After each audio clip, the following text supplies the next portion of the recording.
Thank you, Mr. Speaker. I rise today in opposition to these bills.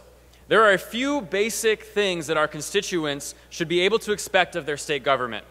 Things like good roads to drive on and quality schools for their kids. But most basic of all, they should be able to count on us, no matter what, their government, to protect the air they breathe and the water they drink. It doesn't really seem like too much to ask, but here we are today considering legislation that would essentially abandon that responsibility and betray that trust. This legislation would move decision-making authority for our environmental rules and permits away from a public agency and hand it over to the corporations that are directly involved in the use and abuse of our natural resources. The proposal on the table today would create new supercommittees that would have the final say over permitting decisions and have special influence over what new environmental protections are approved or rejected by the Department of Environmental Quality. The members of these committees would all be political appointees, with most of them representing the very industries that the rules and permits would apply to. I, for one, don't think that some of these industries need more influence here in Lansing. We've heard that the objective of this legislation is to streamline the rulemaking and permitting process. But the way this is written, the only things that will be cut short are scientific review and public comment. No, it's very clear what the end goal is here. How willing do you think these new corporate boards will be to require anything that cuts profit, closes loopholes, or curtails destructive practices? They won't be, and that's the whole point.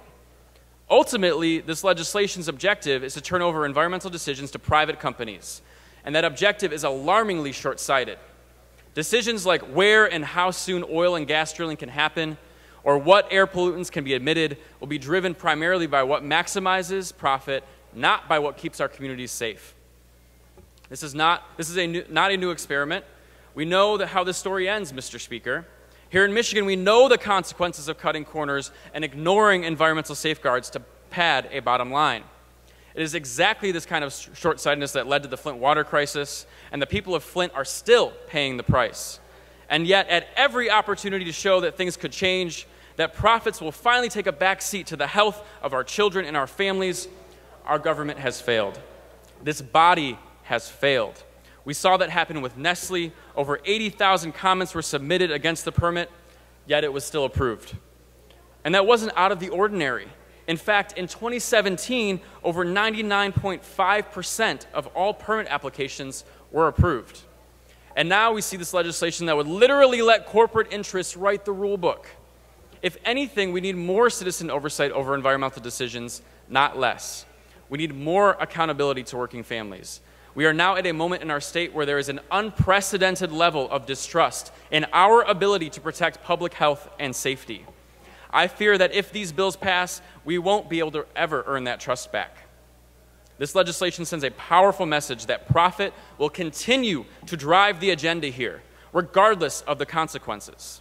I'm voting no today because when I go home, I want to be able to tell the people in my district that I'm looking out for them, that I did everything I could to prevent a public health crisis from happening to them, that they are more important to me than corporate profit ever will be.